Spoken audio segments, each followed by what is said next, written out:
बिस्मिल्लाहिर्रहमानिर्रहीम। क्लास 11 तो offline class physical education का आज का जो हमारा टॉपिक है वो है डाइजेस्टिव सिस्टम। कल हमने पढ़ रहा था द डाइजेस्टिव ग्लैंड्स, आज हम पढ़ रहे हैं एलिमेंट्री कैनल। जो एलिमेंट्री कैनल है that can be divide into the different parts, जैसे कि डिफरेंट पार्ट्स है। The first one is that's pharynx. जो फायरैक्स होता है the main and the first part of the elementary canal is pharynx. Pharynx जो होते हैं इसके तीन पार्ट्स होते हैं। एक तो होता है नेसोफायरैक्स, ओरोफायरैक्स एंड लाइरेनगोफायरैक्स। नेसोफायरैक्स, ओरोफायरैक्स एंड लाइरेनगोफायरैक्स।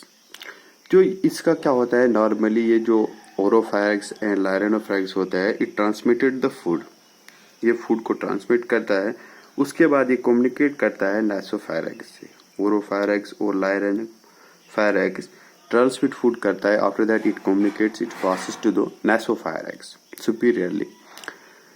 तो इस वक्त क्या होता है, द जो posterior walls of oropharynx and laryngopharynx जो होते हैं it consists of the three muscles. It consists of the three muscle, जैसे कि superior, middle and inferior pharyngeal constrictor जिनको बोलते हैं।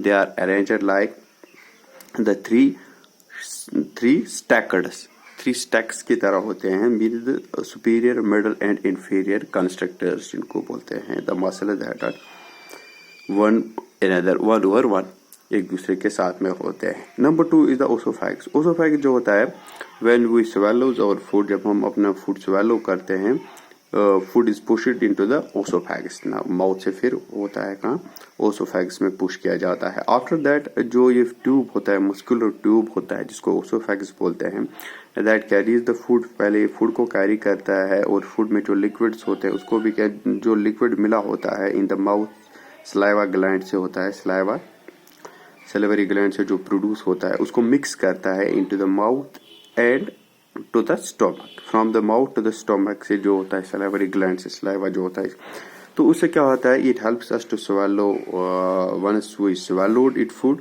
तो उससे क्या हो जाता है, after that it become the involuntary process.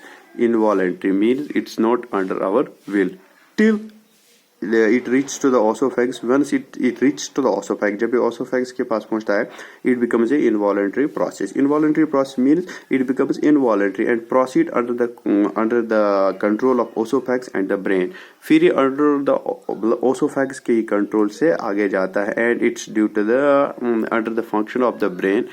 फिर ये हमारी प्रोसेस के बाहर होता है, it's under the subconscious part of our mind, it's up to the brain and the oesophagus जो ही इसको कंट्रोल करता है। After that it takes you to the for further process. जो लोअर ओसोफैगस होता है, रिंग लाइक मसल जो होता है at the junction of oesophagus and stomach, it controls the food and liquid between the oesophagus and the ये oesophagus and stomach. कौन, तो lower ओसोफैगस जो होता है it controls the food and liquid from oesophagus to the stomach, stomach तक से ये करता है। आफ्टर दैट व्हेन स्टोमक में फूड अप्रोच करता है तो ये द मसल जो होते हैं ओसोफैगस के, they will relax it and till it reach to the through it reach to the stomach. After that it relax, जब ये रिलैक्स हो जाती है तो फूड क्या खुद ही स्टोमक तक रीच हो जाता है। After that it when it reach to the stomach, इसके बाद स्टोमक में क्या होता है, stomach stores it, overload food को स्टोर करता है और लिक्विड को स्टोर करता है। आफ्टर दैट व्हेन जो स्टोमक में इसको डाइजेस्टिव जूस जो उसके साथ लिक्विड इसके साथ मिक्स अप होता है एंड सिंपली ये क्या होता है, ये डाइजेस्टिव जूसेस जब इसके साथ मिक्स होते हैं तो सिंपली इसको ये क्या इट्स प्रोसेस स्टार्ट, डाइजेशन की प्रोसेस स्टार्ट हो जाती है। और जिसमें इसमें हाइम होते हैं, इसमें स्मॉल इंटेस्टाइन, ये जो हाइम इसमें होते हैं, तो उससे क्या हो जाता है, जो ये मसल्स होते हैं simply when digestion process started, after that the contents होते हैं जो सिलो इम्पेक्ट इट्स कंटेंट्स, ये मैद जो स्टोमक होता है इससे इट पासेस इट इसके जिसको हाइम बोलते हैं इनटू द स्मॉल इंटेस्टाइन। जो मसल्स होते हैं upper part of the stomach, जो muscles of the upper part of stomach होते हैं वो रिलैक्स करते हैं टू सम एक्सटेंट। और इसको क्या होता है, large volume of material is मतलब large volume of material is swallowed and it reaches to the small intestine, it reach to the small intestine. जो muscle of the lower part stomachs होते हैं वो मिक्स करते हैं इसके साथ food के साथ digestive juices that helps us to the digestion process. After that when it reach to the small intestine से क्या होता है वहां पे इसको फिर से पैनिक्रियाटिक जूसेस और लिवर से जो प्रोड्यूस होता है that's the bile, small intestine में इसको हेल्प करता है और पुश करता है and further to its digestion process. It makes the further digestion process. After that जो in the walls of the small intestine वो एब्जॉर्ब करते हैं डाइजेशन न्यूट्रिएंट्स जो फूड में होते हैं into the blood streams. Small intestine में absorb किया जाता है थ्रू द वॉल्स क्या the nutrients into the blood stream. जो न्यूट्रिएंट्स होते हैं उसमें वो ब्लड स्ट्रीम्स में चेंज किया जाता है। The blood delivers the nutrients to the rest of the body. जो मतलब ब्लड डिलीवर्स होते हैं तो ब्लड डिलीवर्स तो वो न्यूट्रिएंट सप्लाई करते हैं to the rest of the body. After that it's goes to the large intestine.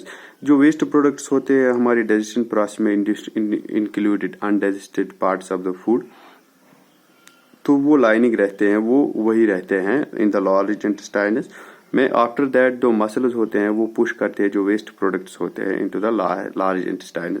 जो मतलब अनवांटेड प्रोडक्ट्स होते हैं, अनडाइजेस्टेड पार्ट्स होते हैं, तो वो वही रहते हैं। आफ्टर दैट जो डाइजेस्टेड जो वेस्ट प्रोडक्ट्स होते हैं that will be thrown to the through the GI track. तो उससे क्या हो जाता है is they are reached to the large intestine.